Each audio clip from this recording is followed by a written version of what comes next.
Komisi Pemberantasan Korupsi menetapkan tersangka baru atas kasus dugaan pemberian hadiah atau janji pada penyelenggaraan terkait dengan proyek pekerjaan pengadaan barang dan jasa di pemerintahan Kabupaten Tulungagung tahun 2013-2018. KPK melakukan penyelidikan dan menemukan adanya bukti permulaan yang cukup, sehingga KPK meningkatkan status perkara ini ke tahap penyidikan dengan mengumumkan tersangka tersebut. Hal tersebut dinyatakan langsung oleh Wakil Ketua KPK Alexander Marwata dalam jumpa pers di Gedung KPK Kuningan, Jakarta Selatan pada Jumat 11 Maret 2022. Saya akan menyampaikan terkait dengan pengembangan perkara, ini kelanjutan dari kegiatan tangkap tangan tahun 2018 ya, yang sebelumnya juga telah menetapkan beberapa pihak sebagai tersangka. SM, ini Bupati Tulungagung periode 2013-2018, SUT, Kepala Dinas PUPR Kabupaten Tulungagung, AP, ini dari pihak swasta, dan SP juga dari kalangan swasta. Dengan telah dilakukannya pengumpulan berbagai informasi tersebut, berikut bahan keterangan termasuk diantaranya fakta-fakta selama proses persidangan tersangka SM dan kawan-kawan terkait dugaan tindak pidana korupsi. Berikutnya KPK melakukan penyelidikan dan ditemukan adanya bukti permulaan yang cukup sehingga KPK meningkatkan status perkara ini ke tahap penyidikan dengan mengumumkan tersangka sebagai berikut. Sebagai pemberi adalah TP, ini dari swasta. Adapun konstruksi perkaranya adalah sebagai berikut. Tersangka TP selaku Direktur PT KP sebagai salah satu kontraktor yang banyak mengerjakan berbagai proyek di Dinas PUPR Kabupaten Tulungagung, dan agar tetap dapat memenangkan dan kembali mengerjakan beberapa proyek di Pemkab Tulungagung, diduga ada pendekatan khusus yang dilakukan oleh tersangka TP kepada beberapa pihak di Pemkab Tulungagung. Adapun salah satu pihak yang dihubungi yang bisa memenuhi keinginan TP adalah Sahri Mulyo selaku Bupati Tulungagung periode 2013-2018.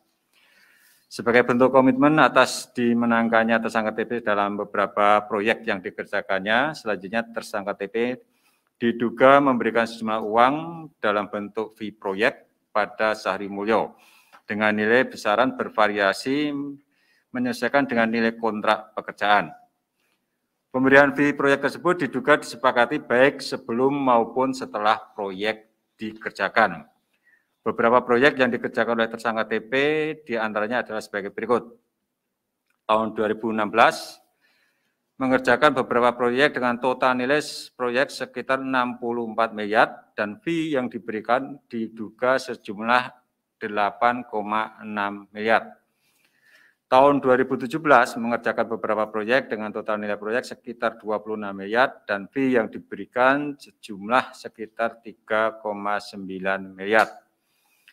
Tahun 2018 mengerjakan beberapa proyek dengan total nilai sekitar 24 miliar dengan fee yang diberikan diduga jumlah sekitar 2 miliar atau secara keseluruhan fee yang diberikan selama 3 tahun tersebut lebih kurang 14,5 miliar.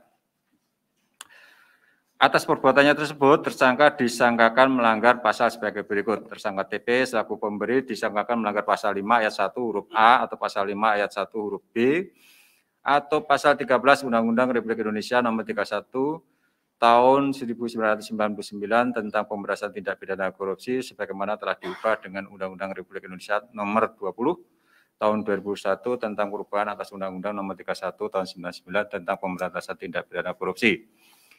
Untuk proses penyelidikan, tim penyidik melakukan upaya paksa penahanan bagi tersangka untuk 20 hari pertama terhitung mulai hari ini, tanggal 11 Maret tahun 2022 sampai dengan tanggal 30 Maret tahun 2022 di rutan KPK pada Kapling C1. KPK terus berkomitmen untuk menuntaskan setiap penanganan perkara agar optimalisasi aset recovery tercapai sebagai bagian dari efek jerah kepada setiap pelakunya. Demikian saya sampaikan. Terima kasih. Biarlah nanti proses itu berlangsung di Dewan Pengawas. Dari Gedung KPK Jakarta, tim Jendela Indo News melaporkan.